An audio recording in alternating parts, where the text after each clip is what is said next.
tardes o noches.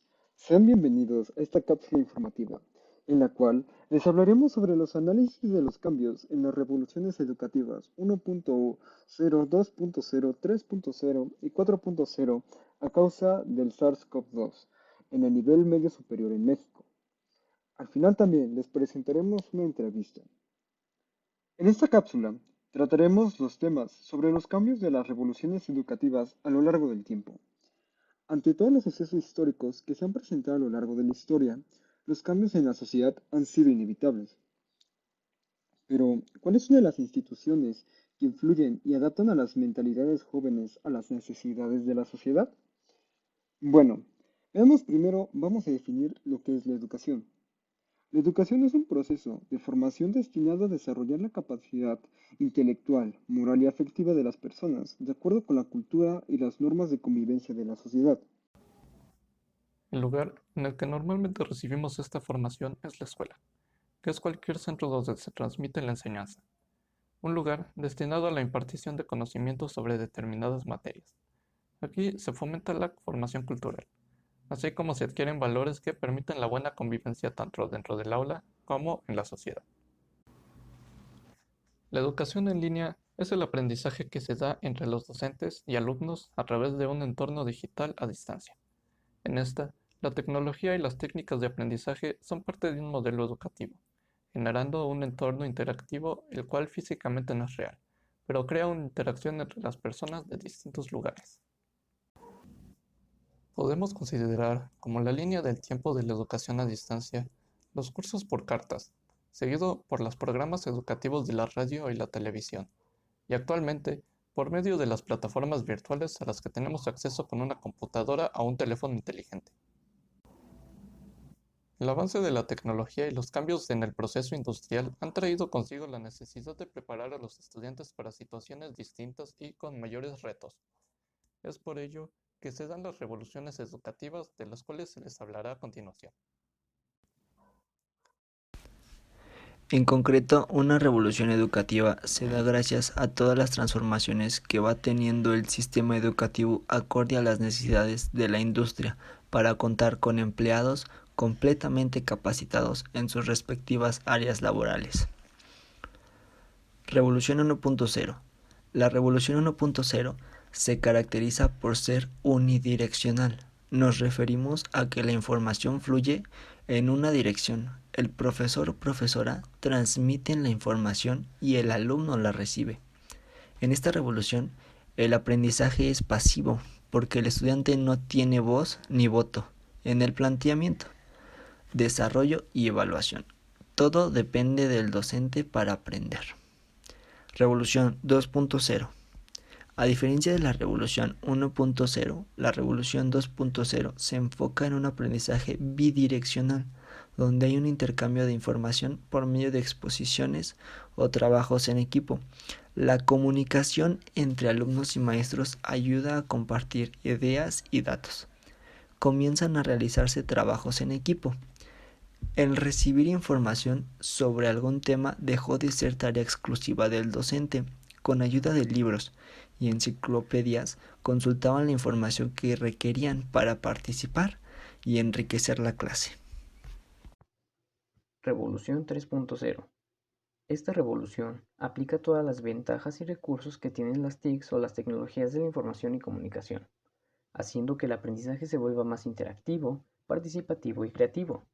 La rapidez de encontrar y compartir información hace que la interacción entre usuarios sea más dinámica, aunque debemos tener cuidado de dónde sacamos la información. Hay que ser críticos con las páginas que consultamos y determinar si su información es verídica o no. Revolución 4.0. La educación 4.0 se basa en las principales tendencias de innovación y cambio. Los aprendizajes se centran en las competencias de autodirección, autoevaluación y el trabajo en equipo. También busca que no solo se acumulen los conocimientos, sino que sepan aplicarse en las situaciones en las que nos enfrentamos. La educación depende de cada individuo y la forma en la que decide aprender. Tener un aula 4.0 implica la interacción de lo virtual con la enseñanza, haciendo que la escuela deje de ser un espacio físico como un edificio. Para hablar más acerca de este tema de la educación 4.0, les presentaremos al licenciado José Luis Vázquez Piñón, el especialista en este tema en el CECIT número 3. ¿En dónde estudió y a qué se dedica actualmente, licenciado? Muy bien, bueno, mira, yo estudié la licenciatura en Ciencias de la Comunicación en la Facultad de Ciencias Políticas y Sociales de la UNAM, ¿verdad? Y actualmente me desempeño como jefe de la Unidad de Tecnología Educativa y Campus Virtual del CECIT número 3. ¿Podría decirme hace cuánto tiempo fue que el Politécnico comenzó a implementar la modalidad de educación en línea? Muy bien, bueno, el Politécnico empezó a ofertar la modalidad a distancia por ahí del año 2006-2007. ¿Sí? Fueron poco a poco escuelas incorporándose a la modalidad. Por ahí, nosotros, concretamente el CECIT número 3, en el año 2012, fue que ya empezó a ofertar la carrera de técnico en computación, que es la única que tenemos en la modalidad mixta. Ok, ¿podría decirme qué es el aula 4.0? Muy bien, pues mira, la experiencia del Politécnico de ofertar carreras de nivel medio superior a distancia y algunas carreras también a nivel superior, ¿verdad? Pues se ha ido logrando desde el año 2007, 2008 hasta la fecha, ¿no? En el año 2018, por instrucciones del director del Instituto Politécnico Nacional, en una reunión que tuvimos con él, se le mostró de qué manera trabajaban las unidades de tecnología educativa. Se le mostró al director del Politécnico, ¿verdad?, las unidades de aprendizaje que se elaboraban. Y entonces él dijo, bueno, ¿y a quién les ofertan estas unidades? Bueno, pues a los alumnos que están en educación a distancia, que es una matrícula pues, menor a la que tenemos en presencial. Y entonces él dijo, oigan, es mucho esfuerzo, es mucho trabajo para que únicamente lo tengan los alumnos de educación a distancia. ¿Por qué no hacen una versión para apoyar a los alumnos que están en la modalidad presencial? ¿Ya? Entonces, bueno, así fue como en el año 2018 se hizo un ajuste de las unidades de aprendizaje a distancia en una versión para los alumnos de la modalidad presencial. Entonces, bueno, en el año 2018 se hizo una primera versión de las unidades que teníamos en el primero y segundo semestre. Entonces fue en el año 2019 cuando ya volvimos a ofertar las unidades ya más trabajadas y creo, si no mal recuerdo, fue cuando trabajé con ustedes y yo les decía, bueno, hay una modalidad, hay una plataforma que se llama Aula 4.0, la estamos probando, ¿verdad? Y ustedes pues fueron de los primeros, ¿no? Ustedes fueron la segunda generación que les tocó conocerla, ¿no? Y bueno, pues, ¿quién iba a decir que en el año 2020 se venía toda esta pandemia? Y bueno, pues ahí están las unidades, ¿no? Lo que nosotros decíamos de cómo la educación 4.0, que se habla mucho de lo que es la educación 4.0, pues recogía un poco pues esta experiencia que hemos tenido en educación a distancia, ¿verdad? Y bueno, así es como nace el aula 4.0, como una versión de lo que tenemos en oferta en educación a distancia para nuestros alumnos de la modalidad presencial. Bueno, hablando del aula 4.0 del IPN, he visto que existen distintos cursos como álgebra, expresión oral, contabilidad y más. Mi pregunta es, ¿cualquiera puede tener acceso a estos recursos o ya sea que sea fuera de la escuela o de la escuela? ¿Y qué requisitos son necesarios para tener acceso a este material? Muy bien, buena pregunta. En la primera versión que tuvimos en el año 2018, utilizamos una plataforma que se llama Moodle y esta plataforma está controlada por lo que era la unidad de educación virtual del Politécnico, la UPED, ¿verdad? Entonces hicimos una primera versión de estas unidades En el caso del CC3 nada más tenemos la carrera de computación y algunas unidades de tercer semestre se estudiaron de la carrera de computación. En aquel entonces matriculamos a nuestros alumnos de primer semestre. Entonces, con su número de boleta y con un usuario que les dábamos, de acuerdo a su CURP, podrían entrar a la plataforma, ¿verdad? A ese servidor. Y entonces la plataforma te da las unidades de primero y segundo semestre, que son 9 y 9. El alumno entra y puede utilizar todos los recursos, incluyendo cuestionarios, incluyendo toda la parte de contenido. Lo único que no podía hacer era tener retroalimentación el asesor. Para esto tuvimos que convencer a nuestros maestros de primer semestre, ¿verdad?, de que utilizaran la plataforma 4.0. En ese entonces muchos nos decían, ¿y eso qué es? ¿Es obligatorio o no es obligatorio? No, maestro, no es obligatorio, es un recurso que estamos dándoles para sus alumnos. Te puedo decir que en ese entonces el 70% de los alumnos entró a la plataforma y un 50% de profesores entraron a conocerlo. Entonces decíamos, bueno, es un primer intento, ¿verdad?, de que esto crezca y nuestros alumnos lo vayan conociendo. Cuando ustedes entran, ¿verdad?, que es la segunda generación que tienen, ¿verdad?, yo les decía, bueno, entren con su número de cuenta, con su número de usuario, con su curso CUR, y ustedes entraban a la plataforma. Entonces, si te acordarás, contestaban los cuestionarios que ahí venían. La idea era seguir creciendo e incorporar unidades de aprendizaje de tercero, cuarto, quinto y sexto semestre. Como hasta la fecha ya las tenemos. Ahora bien, ¿qué sucede en el año 2020? Bueno, pues es un problema en donde queremos que todos nuestros alumnos utilicen la plataforma.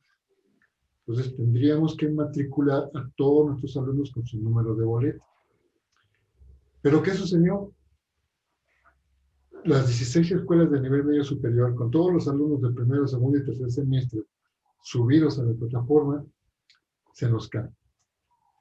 Es la verdad. No hay servidores que soporten tanta demanda. Si te acordarás, también el Politécnico tuvo problemas con los servidores del PIDAI, que también se cayó. Los servidores de la NEMS, que también se cayeron en el caso de los exámenes en línea, de los ETS en línea. El grave problema técnico que tenemos como Politécnico son los servidores. Y entonces decíamos, bueno, ¿cómo vamos a ofertarle a nuestros alumnos que están ahorita en su casa, ¿verdad?, cómo decirles que utilicen la plataforma El Aula 4.0? Bueno, entonces se dio la opción de que pudieran entrar únicamente, ¿verdad?, como invitados. Entonces, actualmente cualquier alumno, ya sea del Politécnico o sea externo al Politécnico, si le da clic para ingresar como invitado, lo puede hacer. Y puede ver todo el contenido y todos los recursos que hay ahí. Lo único que no puede hacer es entrar a los cuestionarios o los exámenes de diagnóstico, contestarlos, no lo puede hacer porque se necesitaría matricular a todos los alumnos. Pero actualmente tú puedes entrar como invitado y puedes ver los recursos que tenemos de primero, tercero o quinto semestre, ¿verdad?, que es como tenemos ahorita. ¿Sí? Obviamente las unidades que tenemos completas son las del área básica y del área humanística. ¿Sí?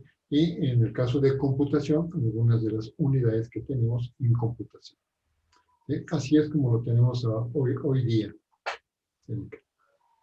Suena muy bien.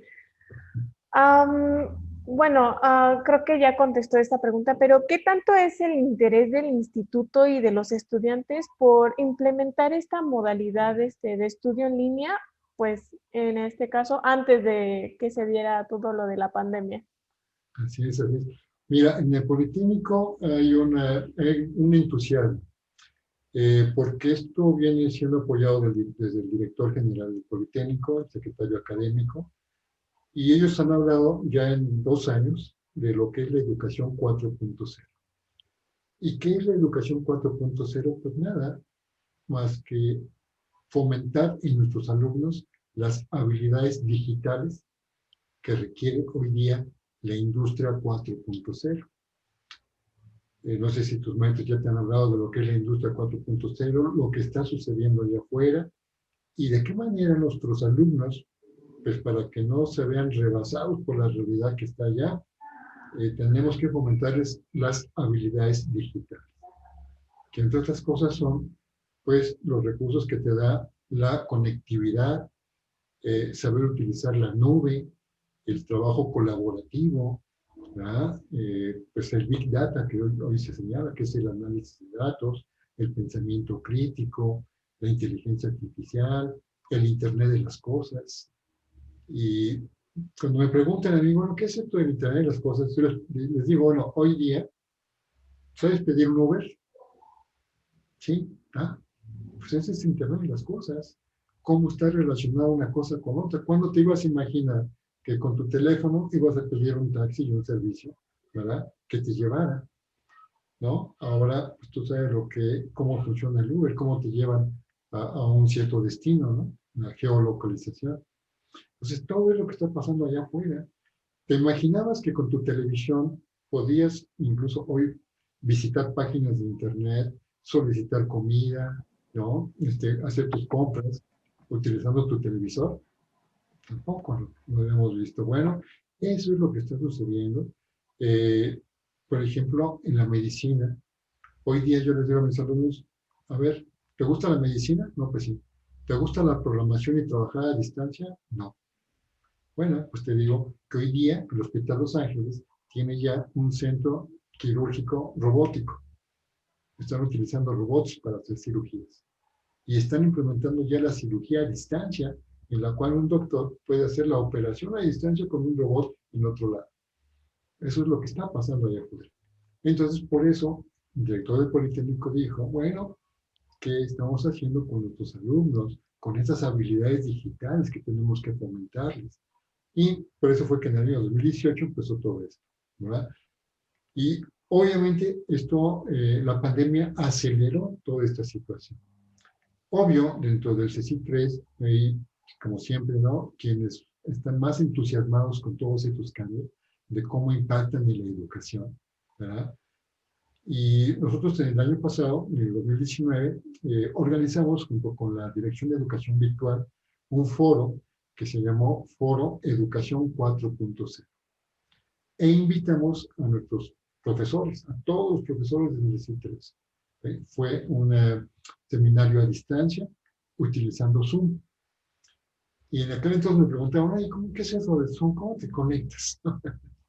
¿No? En aquel entonces, bueno, yo les decía, bueno, tenemos invitados, tenemos profesores del TEC de Monterrey, y ellos hablaban del teletrabajo en educación.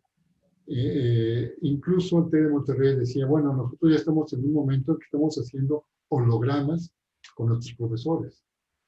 El profesor es un holograma, los alumnos lo están viendo, pero es un holograma. Eso es educación a distancia, ¿no? Teletrabajo.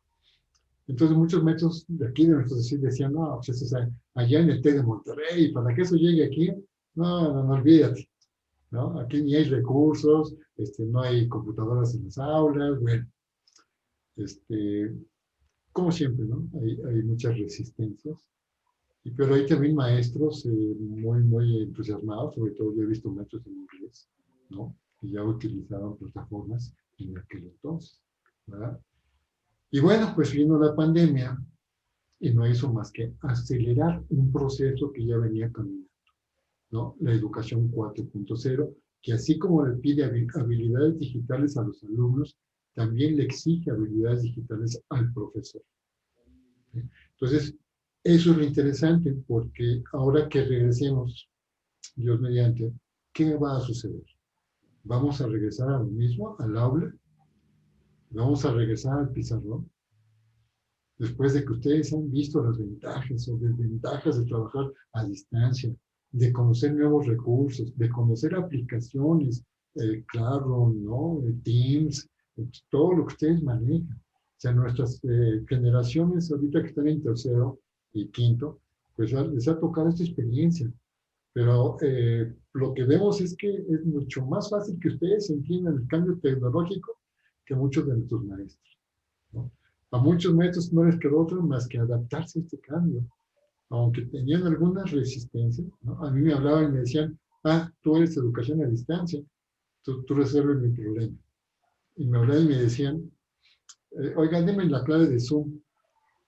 No, el maestro, es que yo no te tiene que registrar, te tiene que decirlo. Ese es un poco el tipo de cosas, ¿no? También en el semestre te tocó a ti cómo nos agarró en curva la pandemia. Y entonces decía el Politécnico, bueno, ¿cómo ayudamos a los alumnos que están en su casa? Vamos a hacer elementos de aprendizaje. Y entonces se tuvo que convencer a nuestros maestros de que en esta página que se llamó Elementos de Aprendizaje, subieran lo que muchos ya tenían. Muchos tenían guías de estudio, problemarios, videotutoriales. Y entonces nosotros lo que les decíamos, compártalos, profesor. Compártelos en esta página para que los alumnos sepan qué materiales tienen. Para mi sorpresa, bueno, en ese entonces el CECIT 3 subió más de 150 elementos de aprendizaje, entre guías, problemarios, videotutoriales, en fin, ¿verdad? Y entonces, bueno, los profesores vieron que sí se puede compartir elementos de aprendizaje. Entonces, eso es lo interesante. ¿Qué va a pasar después? ¿No? Politécnico, pues ya nos está diciendo, bueno, hay que capacitar mucho más a nuestros profesores. También hubo una capacitación urgente, que no la dio solamente el Politécnico, o sea, los maestros veían que había una oferta en línea, ¿verdad? Para saber qué era Claro, para saber qué era Teams, para todas las plataformas que están utilizando. Y eso habla bien de ellos, porque a no haber una capacitación en forma de toda esta situación, la consiguieron en línea nuestros maestros. Y eso es lo interesante. Tenemos que hacer más elementos de aprendizaje. El Politécnico tiene un área que es la Dirección de Educación Virtual, y ahí los maestros pueden realizar recursos didácticos digitales, ¿verdad? Y se les da una constancia para que se puedan promover. Entonces, ya hay maestros interesados y me preguntan a mí, bueno, ¿qué es un recurso didáctico digital? Antes el Politécnico hacía lo que se conocía como polilibros, que era un CD con información o una presentación en PowerPoint. Imagínate, eso era un polilibro. Hoy día se le capacita a los profesores que quieran hacer una investigación o un año sabático para que puedan hacer recursos didácticos digitales. Y yo también estoy convencido de que el modelo del Politécnico tendrá que cambiar. Yo creo que va a ser mucho el modelo híbrido. Y ya en eso se está trabajando. Ya la Dirección de Educación Media Superior lo está trabajando. Yo creo que ahí todos, ustedes como alumnos, nosotros como maestros, vamos a tener que tener en claro que el modelo va a cambiar. Que ustedes van a tener más recursos en línea, más aplicaciones educativas, y que a lo mejor el venir aquí al salón será únicamente para realizar alguna práctica, tal vez, ¿no? Eso va a cambiar. Yo espero verlo. Estoy seguro que en los próximos 10 años va a cambiar esto, en cuanto a la educación. Sí, todo eso de los maestros en holograma suena como sacado de película, pero ¿quién iba a imaginar que estaríamos, por ejemplo, justo hoy, estaría yo hablando con usted, entrevistándole sobre esta situación que nos está marcando a todos? Pero la pregunta que creo que muchos se hacen y que yo me hago bastante es, ¿qué tan efectiva es la educación en línea comparada con la educación presencial que ya habíamos, que habíamos tenido desde hace muchísimo tiempo? Muy buena pregunta, excelente pregunta. Y fíjate que yo también estoy interesado en eso. Actualmente estoy conformando un grupo de servicio social, es que yo trabajo siempre con alumnos. Entonces, al no tener hoy Noterramo ni Jueves de Cine, entonces decidí armar un equipo con alumnos de quinto semestre y estamos haciendo una investigación justamente en este sentido. ¿Qué experiencia tienen nuestros alumnos de la modalidad presencial en cuanto a la educación a distancia? ¿Cómo la han vivido? ¿Qué han experimentado? ¿Si aprenden o no aprenden? ¿Sí? Pero esa respuesta la tienen los propios alumnos. Es obvio que nosotros como maestros nos damos cuenta que no todos tenían computadora, que no todos tenían internet, que muchos tenían que salir al café de internet con todo el riesgo que había, ¿sí? O que la computadora estaba muy viejita y que no jalaba ni Google ni nada, o sea, ninguna aplicación. Entonces, igual, muchos maestros me dicen, bueno, es que yo comparto una aplicación, pero me doy cuenta que las computadoras de mis alumnos pues no jalan, porque tienen poca capacidad, por ejemplo, ¿no? Entonces, sí sabemos de esas situaciones. En el semestre pasado, pues mucho más, porque no hubo muchos problemas de comunicación. O sea, ¿cómo consigo al maestro? ¿Cómo consigo al alumno? ¿Cuál era su correo? No lo tengo. ¿Cómo le digo que voy a desarrollar el temario si no los he podido ver? Entonces, esa primera experiencia fue mucho más difícil. En este semestre que iniciamos, ya la inscripción cambió, ya todos tenían su correo, el profesor los podía localizar, ¿no? Entonces ya el maestro tenía cierta experiencia con los recursos, pero ¿qué ha pasado con nuestros alumnos? Bueno, algunos me dicen, creo que nos falta la práctica, ¿sí? Yo tengo alumnos de la carrera de automotriz, entonces me decían, es que sí está la parte teórica, pero falta la práctica. Ya son cuarto y quinto semestres en práctica, ¿cómo vamos a aprender? Entonces, quizás ese sea otro punto, ¿no? Quizás resolvamos la parte teórica a través de una sesión de Zoom o a través de los materiales que yo subo, pero ¿y la práctica es donde queda? ¿Verdad? En un primer momento, la oferta de educación a distancia se pensó en que los alumnos que iban a ingresar eran personas mayores, como ha sido, personas que se les había agotado la oportunidad de estudiar una carrera o su bachillerato. Entonces, la gran mayoría son personas que tienen un trabajo, ¿sí? Son papás, son mamás, ¿sí? Pero nosotros lo que observamos, incluso nuestra primera egresada de la modalidad mixta, ¿sí? Nuestra primera egresada fue una señora, una jovencita de 60 años, más para que te des una idea, ¿no? Y entonces, nuestros siguientes egresados han ido en ese rango de edades, 40, 50 años. Entonces tú haces la diferencia y dices, bueno, estas personas son gente que son más disciplinadas, que pueden tener sus horarios mejor ordenados, ¿no? Y sobre todo que son personas que pueden, con mucha disciplina, ¿verdad? Estudiar, ¿no? Es decir, tener mucha disciplina, es autoestudio.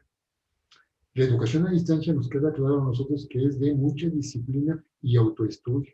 No soy disciplinado, sino tengo la capacidad del autoestudio, de yo solito fijarme objetivos, metas, por horarios, por días, pues es más difícil. La educación a distancia requiere de eso, mucha disciplina y autoestudio. ¿Sería un crimen volver a solo educación presencial después de todo lo que hemos pasado, las situaciones a las que nos hemos tenido que adaptar?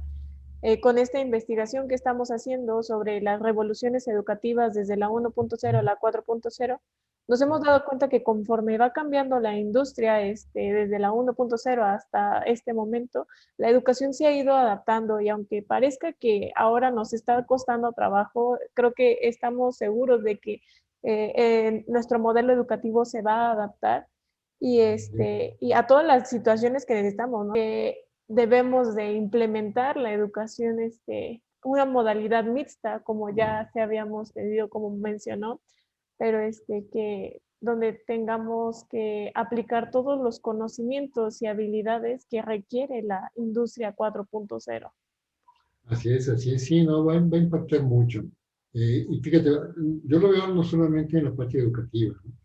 También en la parte de la gestión escolar, por ejemplo, ¿no? Ahora que regresemos, pues ya no podemos dar marcha atrás, ya vimos que sí se puede, que tú puedes firmar un documento a distancia y mandarlo escaneado. O sea, ya no necesitas de papel físico. Eso es otra realidad, ¿no? Los equipos de trabajo, el teletrabajo, muchas empresas, por ejemplo, ya se dieron cuenta. ¿Para qué quiero a este trabajador aquí si puede trabajar desde su casa? ¿No? Y a lo mejor hasta rinde más desde su casa. Entonces, esos cambios en la cultura laboral también son parte de esto que estamos viviendo, ¿no? Entonces, yo creo que sí, la escuela también va a ver esos cambios en otras áreas administrativas, laborales, en fin, ¿no? Entonces, eso es lo que lo hace interesante. La cuestión de adaptarnos a una situación nueva de comunicación y de información. Entonces, en nuestra vida cotidiana, las maneras de comunicarnos y de informarnos están cambiando. Eso también lo hace interesante y también merece una reflexión y una investigación. Y en ese sentido, me da mucho gusto que estén abordando estos temas. Muy bien, bueno, continuaré con nuestra última pregunta. Sí, sí. ¿Considera usted que la suspensión de actividades presenciales por la pandemia fue el impulso que necesitaba la educación en línea para llegar a la mayor parte de las escuelas? Buena pregunta. Sí, voy a contestar como muchos dicen, ¿no? Nos vino como anillo al dedo, ¿no? En mi caso, porque te digo, insisto mucho en la experiencia de hace un año, en el 2019, cuando nosotros organizamos un foro de educación, ¿verdad? Y yo muy entusiasmado con los maestros, esto es la educación 4.0, venga, vea. Ah, sí, no, soy de Monterrey, ¿no? A las universidades canadienses, ya están en eso, pero aquí no hay recursos, aquí no hay computadoras, aquí. Un cambio que ya se estaba dando, un cambio que ya muchas escuelas lo estaban demostrando. ¿Sí? En España, por ejemplo en Colombia también ya había muchas experiencias, en Chile. Yo vengo ahorita de un seminario que estamos tomando también a nivel internacional. Así como platico contigo, hoy día las grandes ventajas de esto es que puedo platicar con mis colegas de Chile, de Colombia, de España, y eso me hace maravilloso. O sea, dices, ¡oh, qué padre! O sea, ya podemos estar participando en un intercambio así. Y bueno, pues sí, vino a acelerar esta pandemia. Entre las cosas malas que hubo y demás, una cosa positiva es el impacto que ha tenido en la educación. ¿Sí? Por eso estoy de acuerdo contigo. Yo creo que vamos a regresar, pero de otra manera.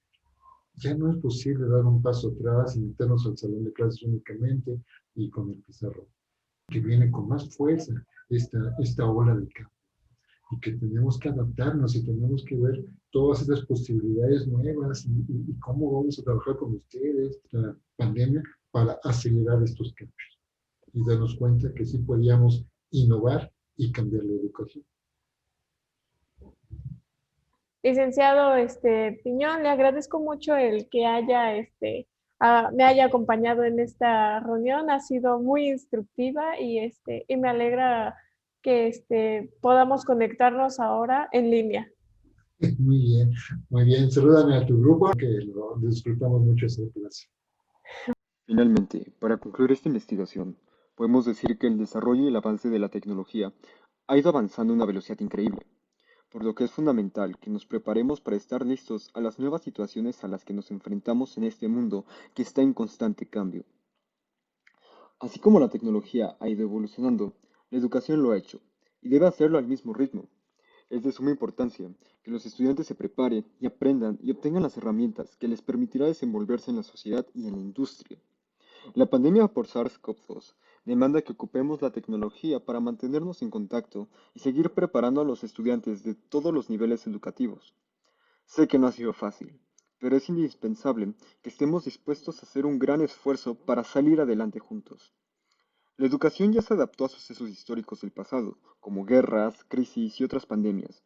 Otra pandemia no evitará que sigamos adquiriendo conocimientos, abriendo nuestra mente para así construir un mejor futuro para nosotros y futuras generaciones. Muchas gracias.